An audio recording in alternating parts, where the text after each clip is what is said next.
Hi everyone, this is Counseling 2250, Chapter 2, Reviewing Your Childhood and Adolescence. So this is the chapter that starts with the lifespan, and it's going to introduce to you like birth basically all the way to death. And one of the major focuses throughout our entire lives is this lifelong struggle to achieve autonomy. And what does autonomy mean? Autonomy basically means being able to function uh, independently, have your own thoughts, but also be able to work with other people as well, because we live basically inside a system, right? So if you're autonomous, you're able to function without constant approval and reassurance, which is a concern that we have in 2020 in the sense of social media. And you'll probably hear a lot of older people saying this all the time is, you know, you cannot or you should not think of how valuable you are by how many likes that you have in social media. And we can sort of see some of the professional influencers after, like, let's say 5 years, 10 years of doing this, they all kind of give up and they're like, I need to take a break. And part of that is this constant feeling of needing approval at every decision. And that can be very concerning for people's mental health. Okay. Sensitive to the needs of others, effectively meet the demands of daily living, willing to ask for help when it is needed, and also can provide support to others. Again, we're talking about autonomy being, being able to make your own decisions and being okay with those decisions, and then also being able to work with other people in a community sense. Okay.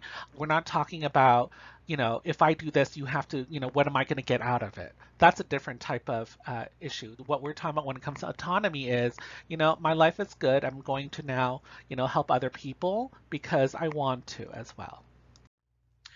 You can stand alone. You can stand by another person.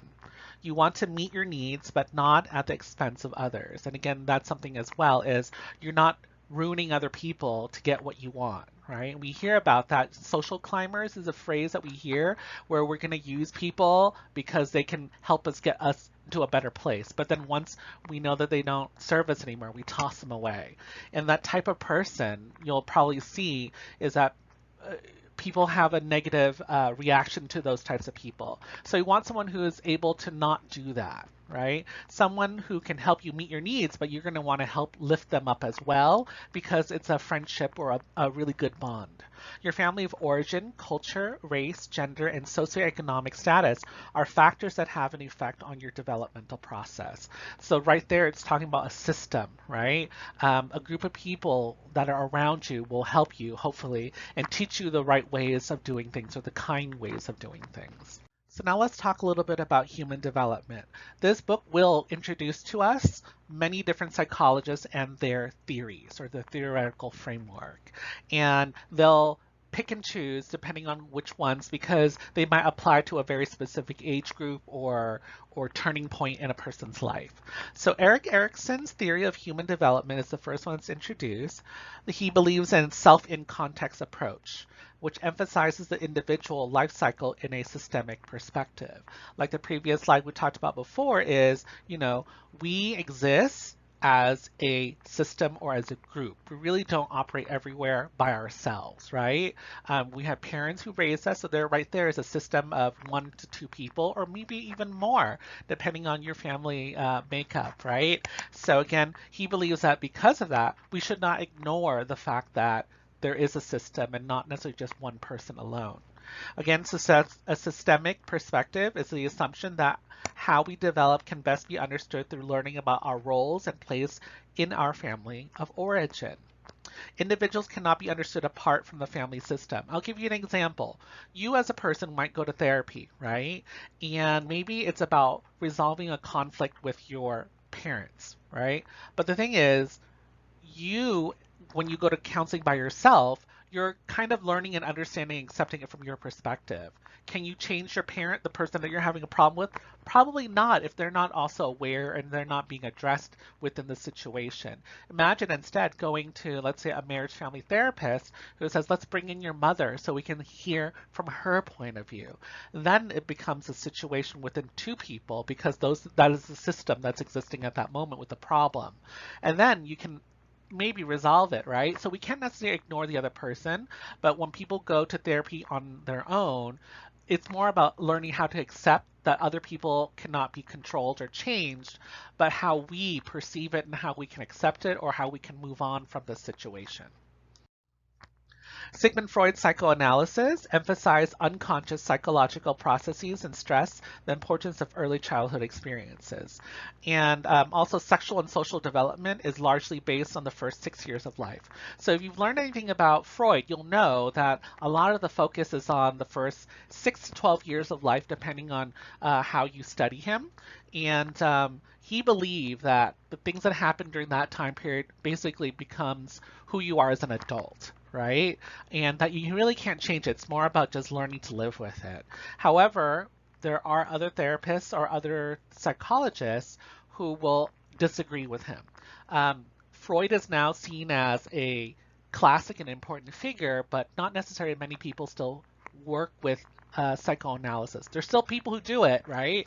But not as many people accept it. It's not as popular as it was back then as well, because he grew up in a very specific situation or generation where women were actually seen very low, and other things that are now seen as negatives or unfair, and stuff like that. So definitely we still acknowledge it, and we are grateful that he started this kind of like idea of psychology and stuff like that. And his theories are really interesting, right? But it doesn't necessarily always apply to everyone anymore, especially in a multicultural world like the US. All right, Erik Erikson's psychological theory focuses on the emergence of the self and the ways in which self develops through our interactions with our social and cultural environment. So you can see right there that although Erik Erikson studied Freud, he also disagreed with some of the things that Freud had said. And he was really into the whole systemic, idea that we were just talking about before. So there are 8 stages, each with a crisis that needs to be resolved. A crisis, let's define it, is a turning point, a moment of transition characterized by the potential to go either forward or backwards in development. And I'll give you an example, which is, let's say when you graduate from high school, you have a couple of choices to choose from, right?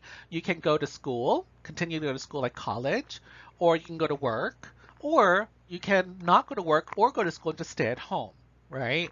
And so this would be considered a time for a decision making, a turning point.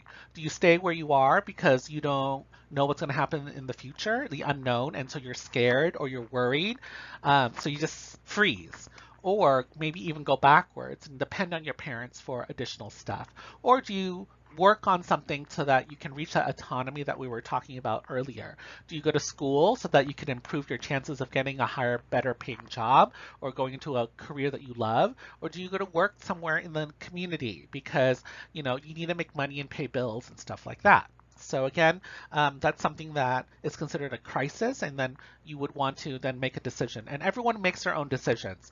And sometimes when people stay, let's say, or revert, that's when they suddenly feel like they're not succeeding or going forward, and they want to know why. And sometimes therapy will help with them discovering or understanding why they did that.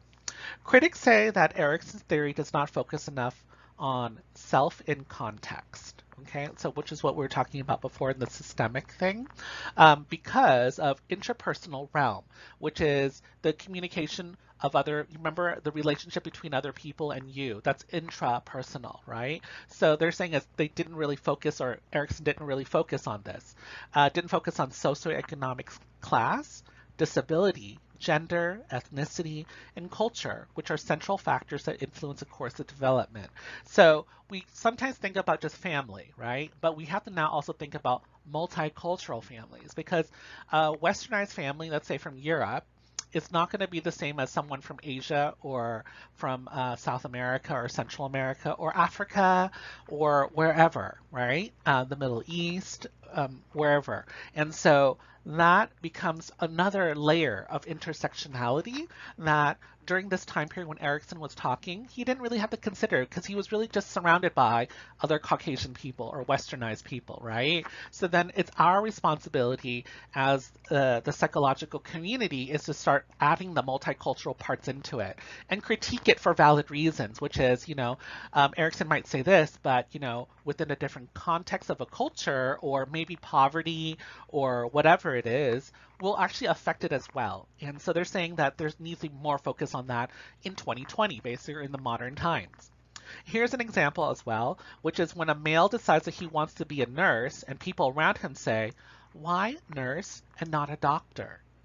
Okay, and so you can see that there's decisions being asked during this time period when they're trying to think of what they want to do, and then other people will influence it by saying, you know, well, you're a guy. Why would you want to be a nurse, which is seen as more of a female type of job, right? So we're talking about gendered beliefs and stuff, and so that needs to also be addressed as well. All right, let me quickly define what feminism means. Feminism just basically means that men and women should have the same opportunities. That is all it is. It's not about hating men, eating men alive, like people sometimes say, or an angry woman who is yelling all the time and promoting that. No, it's just literally having an opportunity, an equal opportunity to do the things that you want to do, whether or not you're a man or a woman. And we won't go into the non-binary right now just because it's going to get more complicated of an issue. We'll talk about that later, actually. All right, so feminist perspective is emphasizing the social context of behavior and how gender affects behavior. Again, we talk about the systemic approach, right? Within a system, each community will see and dictate or expect women to behave a certain way and men to behave in a certain way, where ideally in 2020 we want men and women to feel like they can do whatever they want, make their own decisions in what kind of job they do, and stuff like that, and not be judged by it. Okay?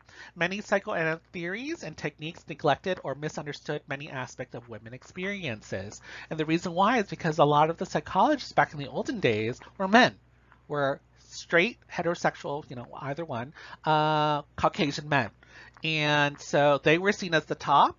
And so women were seen as second class, not even being able to vote in some countries for a very long time until really recently, and stuff like that. So obviously that means that if you don't examine it, you don't talk about it, you're not going to really be able to understand it, right? So the women's perspective was really not understood until basically the 70s, 1970s, you guys. All right, feminists began creating models that included the self as well as connections with others.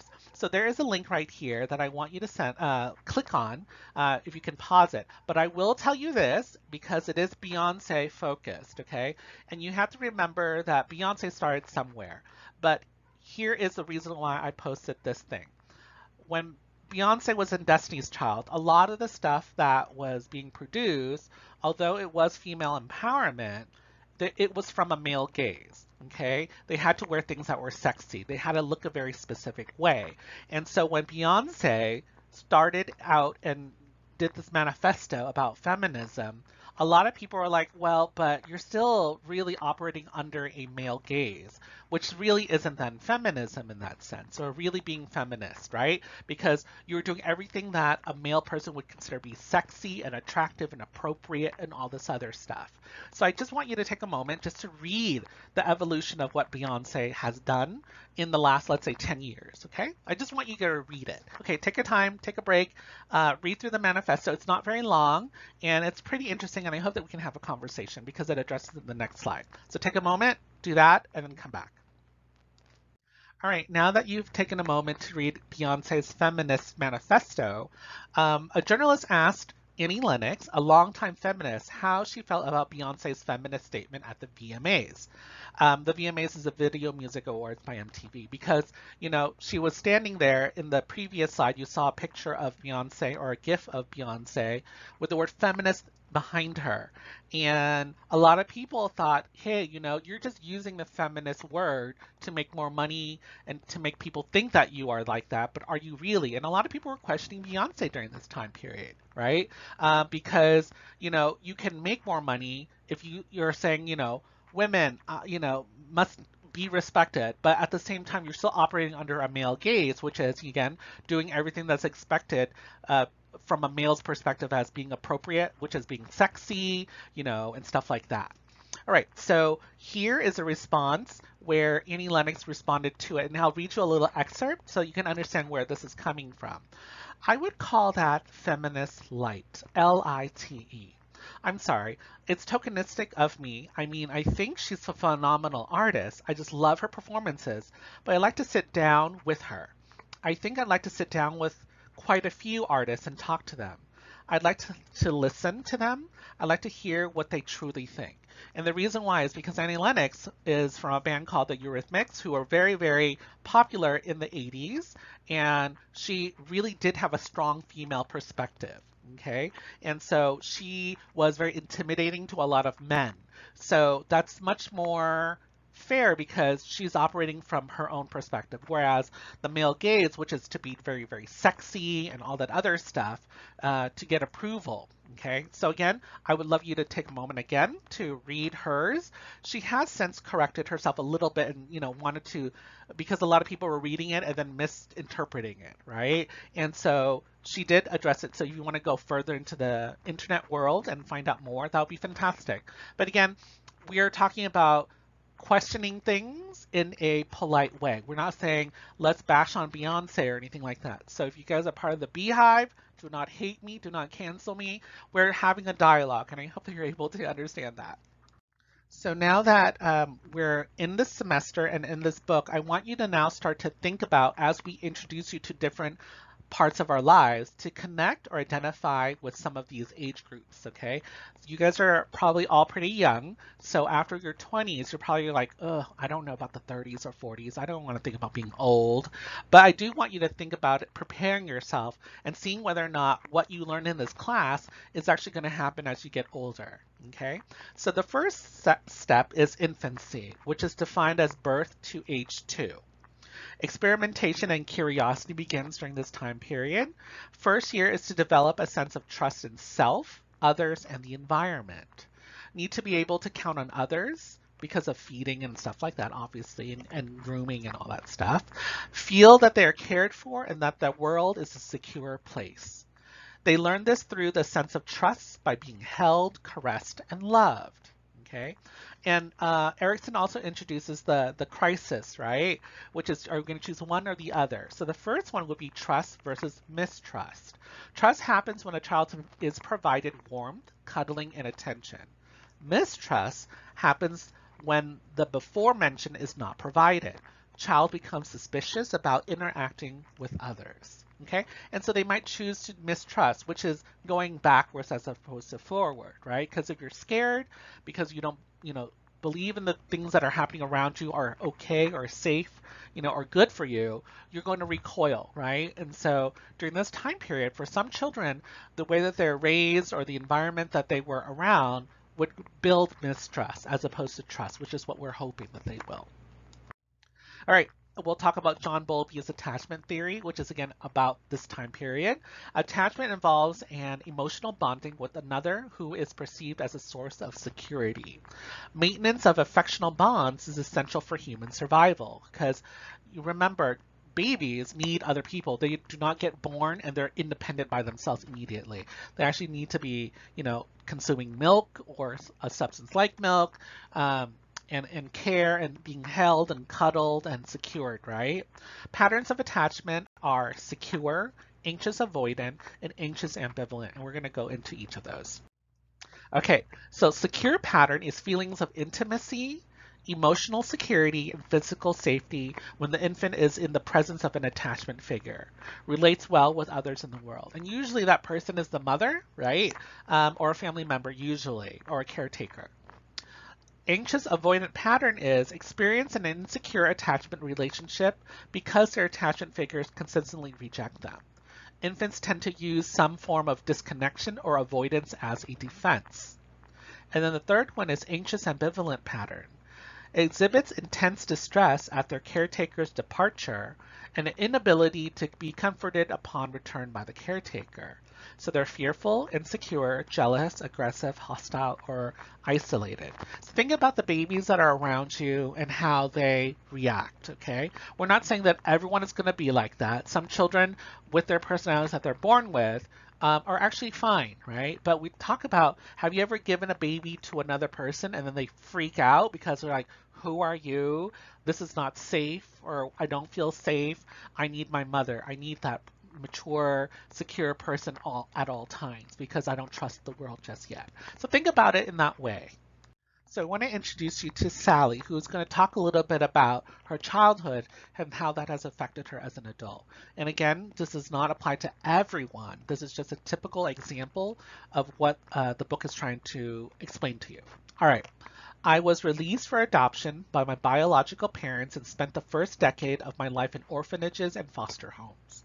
I pleaded to stay with one set of foster parents who had kept me for over a year, and they said I had to go. I spent many years thinking that something was wrong with me. If my own parents didn't want me, who could?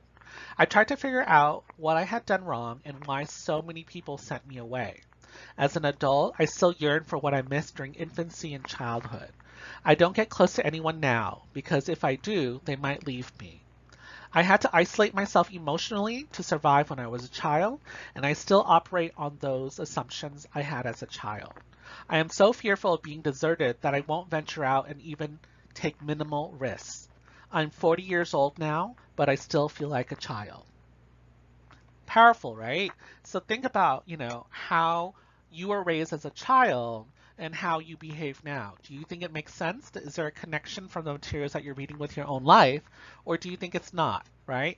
Just be aware that these are commonalities that are typical. It doesn't mean that's always going to happen to you or everyone else that you know as well, but just think about that. So let's talk a little about resiliency.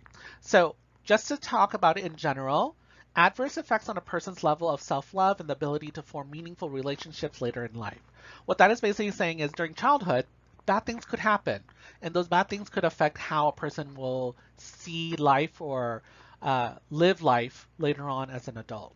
Resiliency does not happen to everyone, so not everyone has it. Okay? Resiliency is defined as some children who are exposed to traumatic events often demonstrate an amazing ability to adapt to adversity, which is basically saying they're able to bounce back after experiencing some type of trauma. Okay? And the interesting thing about resiliency is that it doesn't matter what socioeconomic level you are, you could have resiliency, and some people cannot. So let's say that if you were born in a lower socioeconomic status level, and something traumatic happens, you're still able to cope in a healthy way. But then a person who is really, really wealthy, if something traumatic happens to them, they might not be able to actually bounce back or be happy or be able to cope. So class doesn't really mean anything. It doesn't matter if your ethnicity either. Not one ethnicity bounces back better than the other. It's just some people are able to and some people are not. So just take a moment to think about that. Are there people in your life who don't have that much resiliency, who when something traumatic happens or if something did, that they just revert back, they don't make any decisions anymore, they just stay where they are because they're so frightened? Okay, maybe it's you, maybe it's a loved one, I don't know, but it's good to be aware of those things now more than ever. So let's ask yourself these questions. How much do I trust others? Myself? Am I willing to make myself known to a few selected people in my life? Do I basically accept myself as being okay, or do I seek confirmation outside of myself? How far will I go in my attempt to be liked? Do I need to be liked and approved of by everyone? Am I in any way like Sally?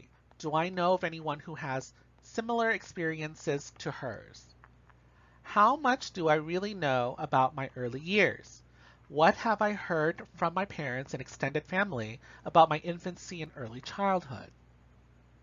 So I want you guys to just take a moment, maybe pause this right now, and start to think a little bit about these things, right? Because we're trying to, again, get you to be more familiar with yourself and understand yourself.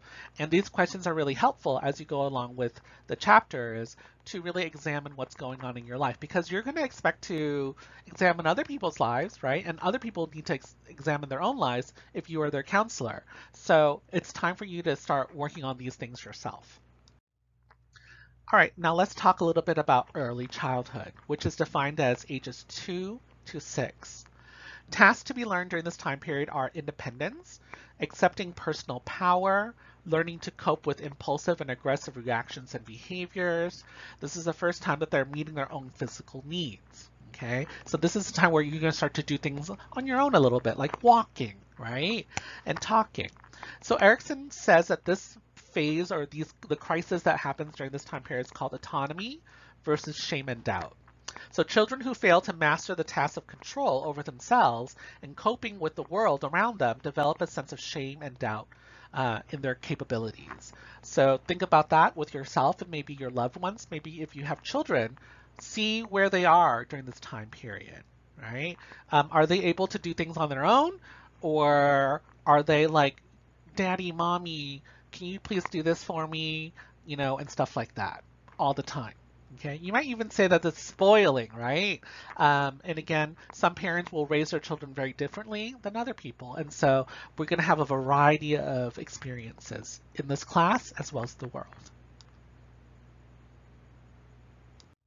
During early childhood is also the time when they learn how much they can do by imitating others. You can see children, pretending to be their parents or someone they admire or look up to or respect. Develop a sense of right and wrong, widen their circle of significant others, take more initiative, learn how to give and receive love and affection, and they begin to identify with their gender at this time period as well. So it's really important during this time.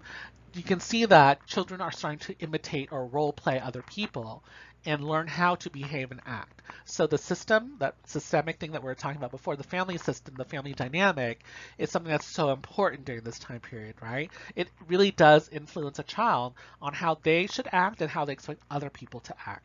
So depending on the environment that you lived in, you probably also did the same thing. And again, every family is different, so our expectations of other people are going to be also very different as well, or could be very disappointing. Have you ever gone on a date with someone and then you're like, whoa, this person is not the same as me. We don't have the same values and stuff like that, probably because they were raised in a different way, as opposed to someone you might say, oh my gosh, we have very similar values. We were brought up the same way, and stuff like that. Then you might connect a little bit more. At preschool age, Erickson's initiative and guilt struggles start to pop up. Preschoolers begin to initiate many of their own activities. If there is a realistic freedom to make some of their own decisions, they tend to develop a positive orientation characterized by confidence in their ability to start and follow through. If they are restricted and ridiculed, which basically means being made fun of, they feel guilt and may withdraw from taking any active role. Parents who say no or yes too often can hamper development. So think about your parents. What kind of parents were they? Did they say, no, don't do it, I'll do it for you all the time? Because then suddenly you feel like, oh, I can't do this or I shouldn't do this because my parents say I shouldn't, right? Or do your parents go, what do you want? What do you want to eat? What do you want to do? And then let you decide. So you can see how people's confidence levels during this time period can be very, very important for later on in the future. Some parents are very, very protective, and that can also hamper a child's development as well. Young children also must learn to accept a full range of feelings. If a child is not allowed to express all types of emotions, they may start to stifle an emotion so that the parents still love them. So just imagine, let's say your parents don't like it when you cry. So every time you feel sad and you want to cry, you don't because you're afraid your parents might yell at you or seem disappointed. So again, we're talking about trying to allow children to express all types of emotions. Think about men in this sense, right? Men were always told never to cry. Don't show weakness as children. But the thing is, men should be able to express those emotions as well. Otherwise, they keep it bottled up inside. And then an unhealthy coping mechanism might be drinking or hitting or being more violent or whatever, being dismissive instead, right? It's because they were not allowed to do that. So they do other things in replacement. But the honest truth is they're just avoiding it, right? And that's something that we want to make sure children, men and women, boys and girls or whatever, are allowed to express those feelings so that they can understand themselves. They may numb their feelings, which can lead to other emotional numbing, which is basically, again, numbing means like that weird feeling that kind of you don't really have a real feeling. It's just fuzzy, but not necessarily in a good way. It feels like, nothing. And this time period, you want to ask yourself, am I able to recognize my feelings, particularly if they are unacceptable to others? How was anger expressed in my family? How do I express anger to those I love? How was love expressed in my family? How do I balance depending on others and relying on myself? Do I let others know what I want? Can I be assertive without being aggressive? What positive or negative messages did I receive from my parents? Which of these messages did I accept, and which ones did I reject? So take a moment to think about these questions and then answer them yourself to see where you are in this. And again, remember, all families were different, so your responses will be different, and it's okay. It's about being self-aware, right? And if you're unhappy with any of these questions, now is the time for you to start to consider changing them if you're unhappy. All right, the impact of the first 6 years, parenting styles as authoritative, authoritarian, permissive, and neglectful. And we're actually going to go into each of these and define them so you understand what we're talking about. All right, the first one we're going to explore is authoritative. Authoritative parents establish high goals for their children, yet they are accepting and allow their children to explore while maintaining firm limits to help scaffold and structure their child's environment. So this is the one where I think most people will say is the ideal type of parent, right? Those parents, if they're able to do that and the child's able to understand that, will build self-reliance, which basically means being able to do things on their own. Self-control, which basically means, hey, if someone says yes or no, or I say yes or no, I'm good with it. Ability to cope with stress, and achievement-oriented. So the other one is called the authoritarian, which sometimes people get confused with authoritative. Authoritarian is different. Authoritarian parents are extremely strict, have high demands, and use the threat of physical punishment to control their children. Children are not allowed to have input in their world. So just think about parents who are abusive in that sense, right? They'll hit their children too much, okay? Not within disciplinary reasons, but they just hit them all the time, or they threaten to hit them all the time. So the child can be very fearful all the time or be very quiet. And you can see in this also description is that children just don't have opinions or allowed to have opinions because they're children, right? Adults are adults and they are the ones who say how goes and what goes. So think about some cultures that are like that. And then now let's talk a little bit about the children's behaviors as they grow up. These children and authoritarian parents are fearful. They're apprehensive. Apprehensive basically means self-doubt. Okay, they have self-doubt. They're being passive, which means, they don't make any decisions at all. They wait for other people to make those decisions. Vulnerability to stress, and then moodiness, and also a lack of purpose. Okay, so you can sort of see the difference, and you can sort of probably see how maybe some of your friends have those characteristics, and part of that is because maybe they were raised with authoritarian parents. It's really a great time right now to start asking your friends and family. It's like, hey, what kind of household did you grow up in, right? But let's explore the other two. Permissive. So permissive parents make few demands on their children and tend to indulge their children's desires. So these are parents that say yes to everything, okay? So then the children might actually become rebellious. They have low self-reliance and self-control, which basically means that they do need other people to do things for them. And they can't take no or yes easily and understand that, okay, well, that's the decision. No, they're going to try and change those things. Impulsivity. Aimlessness, and low achievement. Okay, if you're saying yes to everything, they're going to think that the world is theirs and they can have it. So they don't need to really try very hard. That's what that's saying. Okay, maybe you identify with that or know someone who's like that. And then there's also the neglectful parents. Neglectful parents are not very accepting of their children, are not greatly involved in their children's lives, but provide basic physical needs. So parents that are maybe very, very busy, but don't spend time on their free time with their children, okay? And again, it's not necessarily their fault either. Depending on the circumstances, families might be just neglectful. And again, I don't want you to start hating people or anything like that because of this. But I want you to start thinking about how you were raised and the people around you were raised and how that might influence how they behave now as a 20-something-year-old or an adult or whatever. Parents who are constantly trying to be perfect parents send the message that they need to be perfect as well. Okay, so overachievers, their children are going to go, I need to be better, I need to be better, I need to be better. And is that necessarily a good thing? For some people it is, some people it isn't. It really does depend on how you cope with all that. Let's talk about middle childhood, which is ages 6 to 12. So key developmental tasks during this time period is engage in social activities.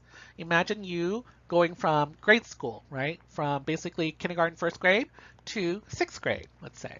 Expand their knowledge and understanding of the physical and social worlds. Continue to learn and expand their concepts of femininity and masculinity, which is their gender identity, right? Develop sense of values. Learn new communication skills. Learn how to read, write, and calculate. Learn to give and take. Learn how to accept people who are culturally different. Learn to tolerate ambiguity, which basically means there's no answer, and learning how to accept that. And then learn physical skills. So just think about it. You're probably doing all this stuff when you were in grade school, right? And that is partly to help you learn these things, achieve these things, and make decisions if possible. But again, some people will be stronger in one area and not the other, and that's totally okay. Again, that was your past, but who are you today? And you can change still. All right, there's an increased understanding of self in terms of gender, race, culture, and abilities. You start to learn about all those things and talk about those things and even ask questions about those things. Self in the relationship to family, peers, and community. You're not starting to meet strangers, right? Your classmates, when you first meet them, are strangers still. And you're going to go, ooh, that person is not of my culture and they don't eat the same types of food as me. And all these other things will start to come up and you'll start to wonder about it and question it, right? And of course, increase in the capacity for empathy.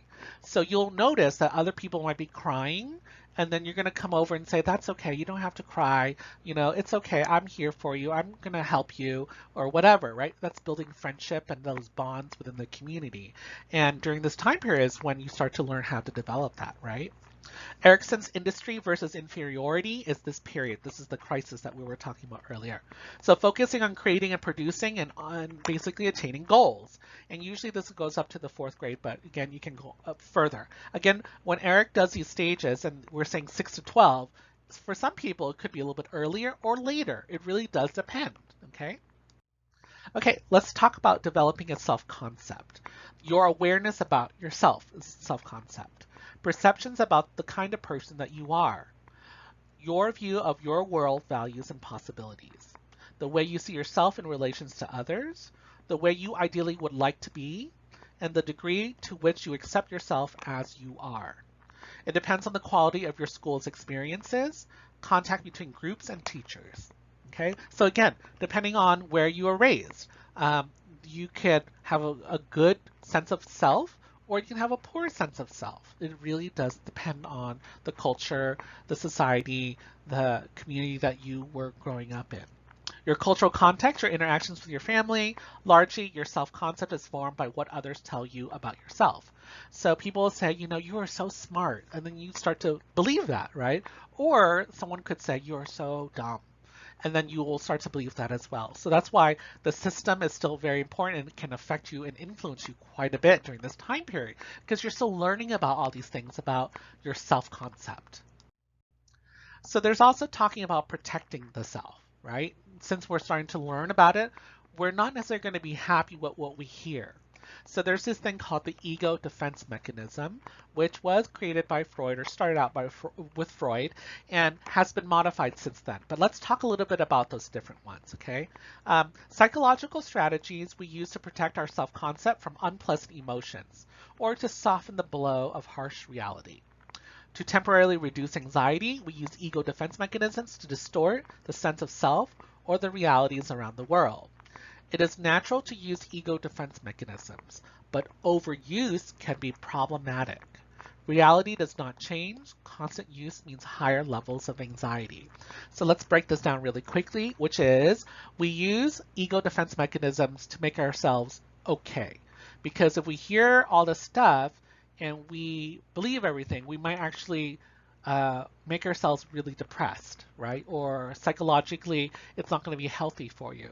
So we put into the situation ego defense mechanisms to protect ourselves because we don't want to feel those stressors, right?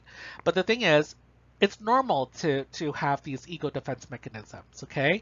But if you keep on using ego defense mechanisms, you're living in basically denial. You're not willing to live in the truth, right? Which is how the world may see you.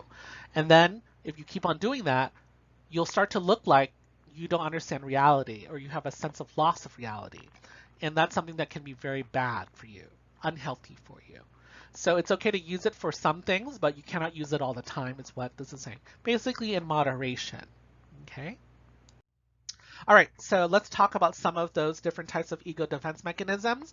The first one's repression, then denial, then displacement, projection, reaction formation, rationalization, compensation, regression, and fantasy. Inside of your canvas will be a self defense mechanism chart. Okay, and just download it and you can actually see an example of each of those things as well. If you go through this PowerPoint and you still don't understand it, the chart will actually be very, very helpful. And here is a clue. You should have a somewhat good understanding of most of these, an understanding of an example, just in case it pops up on a quiz or something. So let's go through the ego defense mechanisms. The first one is called repression. Repression, so think about the word pressing, okay? So pushing, threatening, or painful thoughts and feelings from awareness. So you're gonna push it to the side. That is called repression. Denial is a conscious effort to suppress unpleasant realities. So it's like closing your eyes on a painful situation. So again, you're gonna pretend like it didn't happen. You're not gonna look at it, you're gonna ignore it, right? Like it's not happening. Displacement is redirecting emotional impulses, usually hostility, from the real object to a substitute person or object. So let's say that you're having a really bad day and you really want to yell at your boss. But instead of yelling at your boss because you know you're going to get fired, you're going to go home and yell at your partner instead, or yell at your dog, right? So that would be displacing it. Projection is attributing to others out of own unacceptable desires and impulses. So maybe it's something that you want, but you're going to use an excuse that someone else wants it and then justify doing it there. Okay, so let's say stealing, right? Let's say you and your friend went shopping and you're like, oh wow, this thing is so cool. I really, really want it, but I just don't have the money, right? So instead you steal it and then you're going to say, well, she wanted it too. So I'm stealing it really for the both of us, right? So that would be more projections like someone else really wanted. I'm just helping them out. Reaction formation is actively expressing the opposite impulse. So refusing to help when help is really needed. So it's like someone saying, you know, hey, are you okay? Are you happy? And you're like, yes, I'm really happy right now, but you're really not. So you're actually changing it to the opposite just because you don't want to deal with it at the moment. Rationalization, manufacturing a false but good excuse to justify unacceptable behavior and explain away failures or losses. So that's basically making an excuse. Compensation is masking perceived weaknesses or developing certain positive traits to make up for limitations. So a good example of that is, let's say you have a paper that you need to write, and instead of doing your paper, you're going to do laundry and say, oh yeah, but I did my laundry, right? And then there's regression, which is faced with stress. Some people revert to a form of immature behavior that they have outgrown. An example would be reverting or regressing to crying or screaming. So have you, as an adult, slammed a door of a house, you know, really strongly, and then someone's like, what, are you a baby now? What are you doing? Instead of talking it out like a mature, let's say, responsible adult. Fantasy is gratifying frustrated desires by imagining achievements. So instead, in your head, you know, you're thinking about perfection already and not really addressing any of it. And it doesn't really matter because it's all good. Pubescence is years ages 11 to 14. Not quite a child, not quite a teenager. So experiences major physical, psychological, and sexual changes because 11 through 14 is usually typical ages for puberty, right? Obviously, some people will go through puberty younger and some will go a little bit later, and it's okay. Fear and loneliness can be shown as rebellion and exaggerating independence. This is a time when pre-adolescents are trying to find their identity and their voice. Now let's talk about adolescence, which is years 13 to 20. It's a critical time in developing personal identity. So in this link is a link towards a clip from the movie Mean Girls, where the main character, Katie, is trying to find a place to sit in the lunchroom. And then she goes through each of those different tables, and you can sort of see the different identities that are available during this time period, right? And about who you are as a person. How do you fit in with this, or do you not want to fit in with specific groups?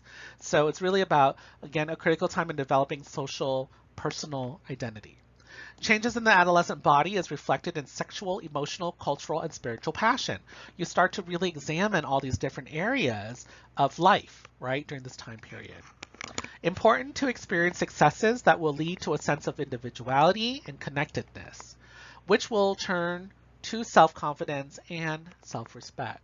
So during this time period, if you start to be able to become autonomous or be more independent, you're going to be able to move forward in a way that is deemed as healthy, right, and progressive. Otherwise, during this time period, if you don't have these things and you did not develop it, it might actually stay with you, even though you're growing older physically. Your behaviors and your mental thinking might actually still stay around this period. Need to explore a wide range of experiences. So again, school allows you for this opportunity, and we're talking about 13 to 20. So we're talking about middle school or junior high school, and then maybe some college, right? So you're going to learn how to communicate with others to let others know their wants, feelings, thoughts, and beliefs. So during this time period, you're meeting a lot of people with different, cultures and different personalities, and you're going to learn how to communicate with them and let them know how you feel, and also let them know how you understand how they feel. Time when people evolve their sexual and gender identities. So really during this time period, we're going through puberty, or we've just finished going through puberty, and now we're trying to learn who we are, who we want to be with, and who we are as ourselves. Learn to form intimate relationships during this time period. For some of you guys, you probably were dating during this time period, right? You're learning how to communicate with other people on a more intimate level. But it could just be with BFFs, best friends, right? Think about this time period where you start to say things like, oh, I love Justin Bieber. He is so dreamy, right? And that's because you're starting to learn about your sexual orientation, identity, or whatever. Erickson's identity versus role confusion happens during this time period. Teenagers are moving from a relatively egocentric orientation, which is all about me, to a perspective that includes acknowledging the thoughts, feelings, and values of others. You start to want to maybe help the world. Were you, during high school, let's say, volunteering to do things with your school, to help society, help the community? Maybe you went to the beach and picked up trash or something like that, or maybe you went to a senior home and you read books with seniors or something like that. And that's during this time period you're learning from not all about me all the time, but to also go, hey, there are other people around that maybe I should interact with and be with as well. This is the time when people make occupational choices and decide on a college or become independent for meaningful, intimate relationships during this time. Migrant families or immigrant families see Western peers making their own decisions, while traditional cultures may see parental wishes as more important than adolescent desires. So again, when you counsel other people, you need to understand where they come from. Maybe if they're from a westernized one, you'll think of it as one way, but if they come from a specific cultural group, then you're like, hey, wait a minute, let me think about, how they were raised. Was it the parents who said everything and controlled everything, or is it someone where the parents are actually very respectful of the children and let them actually say what they want to say and put those things in consideration? So during this time period, as a person who is an immigrant, let's say, you're going to feel really confused and conflicted, because you're going to say, Mom, Dad, Stacy, who is 15, can date. Her parents let her date. How come I can't date? And then this becomes conflict. Okay, so again, you have to think about the multicultural aspect, or the intersectionality that we're talking about. There is a myth that what we choose to do in adolescence is permanent for the rest of our lives. The reason why there's that myth is because partly Freud believed that things that happen when you're a kid will affect you for the rest of your lives, and that's it, right? You can't change it. However, many therapists, many counselors, many psychologists believe definitely you can change, right? Once you're aware of the things that happen, then you can make a decision on changing if you choose to do so. The term psychological moratorium is a period during which society would give permission to adolescents to experiment with different roles and values so they could sample life before making major commitments. So a really interesting one, are people who are called the Amish. And the link here is a link to an NPR, which is like kind of like PBS is like public service news, and they actually talk about the Amish people and their thing called a Rumspringer. A Rumspringer is the Amish life is very specific. And during childhood or during this adolescent time, they're going to let children go out and explore and live life. So basically, of course, because kids are still learning, they're going to go crazy. They're going to start drinking, do drugs, have sex, and all this other stuff. And then they might go, oh no, I'm in a lot of trouble because I was drinking and driving and got into a car accident. And then now I'm like, I don't have money to pay for this or whatever, right? So then they might then make a decision like, oh, you know what? That type of life is not good. I need that Amish life that I know about, that I understand about. The community loves me. I'm part of the community. So it's a really interesting time period because kids will go party crazy. There's actually documentaries and they're really fun to watch because you're like, oh my goodness, they are partying way hard because they've never got to do it before. And then some of them will start to learn their lesson. And of course, other people might go off and say, you know what, this is the life for me. I love it. And that's it. So I really encourage you guys after this lecture to maybe listen to this NPR thing about Rumspringers. It's not really long, but it's really fun to listen to and understand and reflect on how your own life was compared to the Amish. Adolescence is also a time when people move away from parents and closer to peers. That's true, right? You start to keep secrets from your parents and you're going to start to do more things with your friends than your parents. Peer pressure can lead to losing individuality. So for some people, maybe they'll start doing drugs or drinking because everyone else is doing it. And even if you don't like it because everyone else is doing it and you want to look cool and you don't want to look like, different or quote unquote the loser, you start to do these things, right? And you might not want to, but you're doing it anyways because you want to fit in.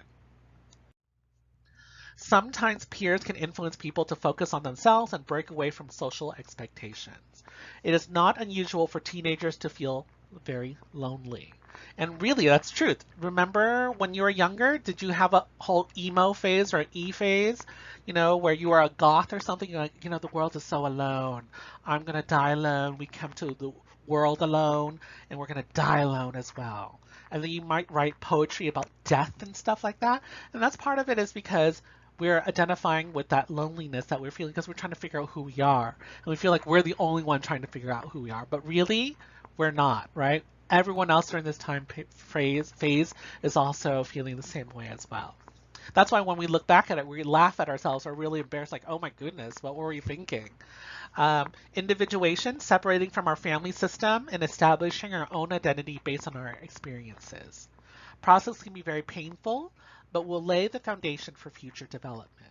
You have to go through it to understand it, right? If you don't go through it, you're not going to understand it and you're not going to fully understand what's going on in the future, what the decisions that you need to make. And so, again, think about your life and those decisions that you probably made that were really, really big. Cultural context is important, as we have been talking about this entire chapter and for the rest of the semester. Collectivist cultures foster dependence as a means of building bonds and community. So from a collectivist culture, which would be typically Asian, African American, or African and Latinx, right? They believe in family as a bond because that's how they teach about community. Often feel nurtured and not ashamed. And feminists believe that this period of time is not about getting rid of parents, but rather change of the relationship with the parents, okay? So again, we're learning about the different dynamics and learning how to make sense of what is going on within our community. Period to develop critical thinking skills and make choices that will affect the rest of our lives. And then it's very, very true. We begin, as we said before, deciding what we want to study, what we want to do as an adult, and all those other things. Peer pressure into using drugs and having sex before understanding their choices also does happen during this time period. Safety in school is another added anxiety, right? Again, being bullied is such a major thing, and that can also affect our lives as well. And I just want to say, again, being bullied, your life will get better during this, as you get older. And it feels so difficult when you're younger because you don't really feel like there is a way out of it. And I just wanted to emphasize again, bullying, experiencing bullying is something that I hope doesn't affect your life so much that you will never be happy. I hope that you understand that you can move on from this and that your life will get better. Okay? But it's really hard, right? It's easier said than done. As you guys get older, you'll realize this. Racial or cultural discrimination also happens again. Forced to think, what does it mean to be a young person in my racial and cultural group? How should I act? What should I do? And I'll be honest, here is when I was a kid, and even as an adult, being Asian isn't necessarily very popular. So I used to pretend like I was a different ethnicity. I was like, oh no, I'm really part this as well, or whatever, right? Or deny my Asianness. And that's something that we have to learn, and we do foolish things when we're younger, but we hopefully will grow and learn from those things, right? And now I'm really happy being Asian. I actually love being Asian. But as a kid, I was like, oh man, being Caucasian or being white is like the thing, right? And I'm sure some of you guys also probably experience that or understand where I'm coming from. People may resent their own culture because they want to be part of the dominant group, or they may feel anger towards the dominant group for excluding others who are different. And that's the end of this chapter.